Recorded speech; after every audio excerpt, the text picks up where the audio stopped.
as we carry on in our worship time, one of the things we like to do at the River is have people from our community share their stories about what it's meant for them to look for Jesus in the context of their lives.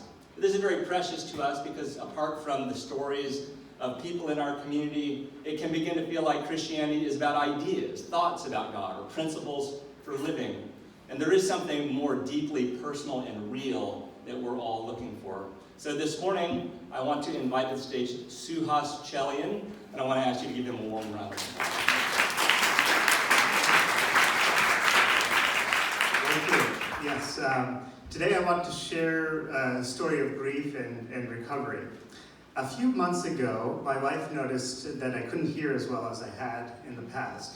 After we put our son to bed, we would watch TV quietly. She could hear the TV at a certain volume, but I had to turn on closed captioning. And then every time she got into my car, the music was always too loud. 2 hearing tests and a CT scan later, I had a diagnosis. I was losing my hearing, moderate hearing loss on my right, and mild hearing loss on the left. In short, there was a part of my inner ear that wasn't functioning as it should. The hearing loss had been gradual, so I hadn't noticed it. For now, I wear hearing aids, and I'm planning on getting surgery in a few months. The surgery has a good chance of fixing it. Some believe that Beethoven had the same condition, and that's what caused him to go deaf later in life. At this point, however, I want to say that I'm not looking for sympathy. On the contrary, I want to share with you the learning experience I went through, and perhaps also a challenge.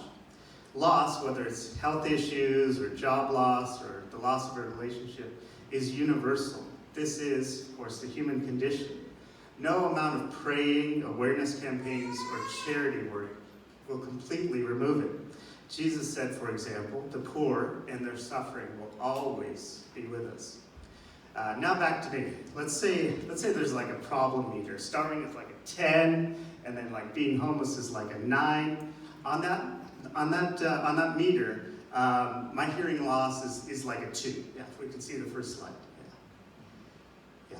It's a first world problem, honestly.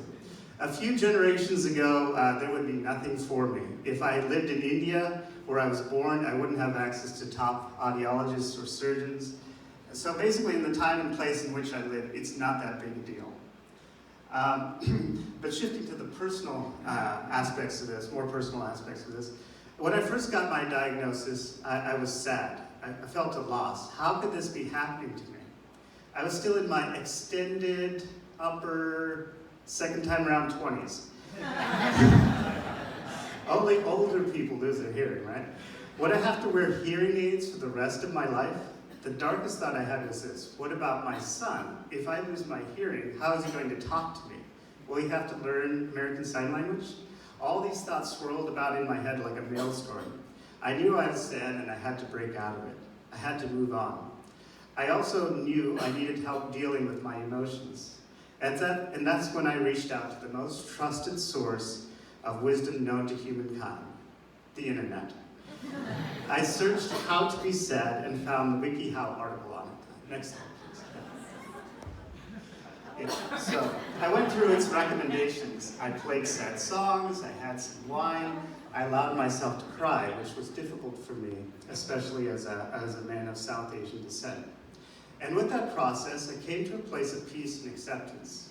So many times we hear testimonies like this: sad thing happened, I prayed, and it was removed. There's value in that kind of testimony, to be sure. But there's also value in a different kind of testimony that goes like this: sad thing happened, I prayed, nothing changed. There are several examples of this in the Bible.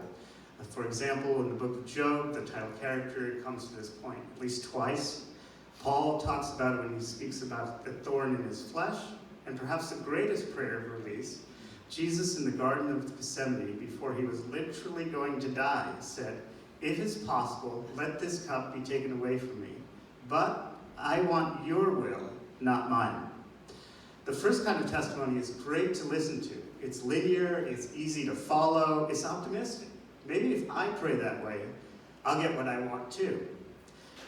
God does work that way, but sometimes he works in another way.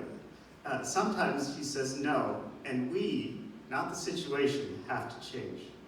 Notice how Jesus removed I from his situation, not my will be done. In my case, I came to a place of acceptance over my hearing loss. Either the surgery would work, or it would not. Either I would go slowly deaf, or it would not. Either way, I would have to carry on.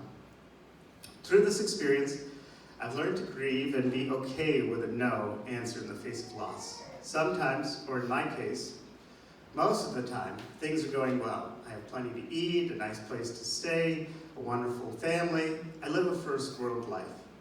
Not that I should seek out personal suffering, but to deny it would be to deny our own very real human condition.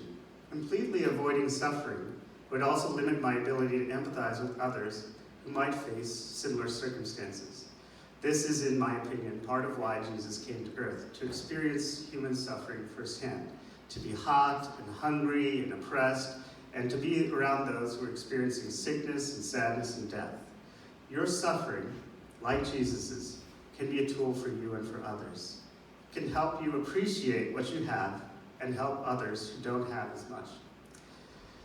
Going forward, I want to be able to say, let your will be done, not mine, quicker and more wholeheartedly. I want to be less attached, or said differently, more non-attached to myself.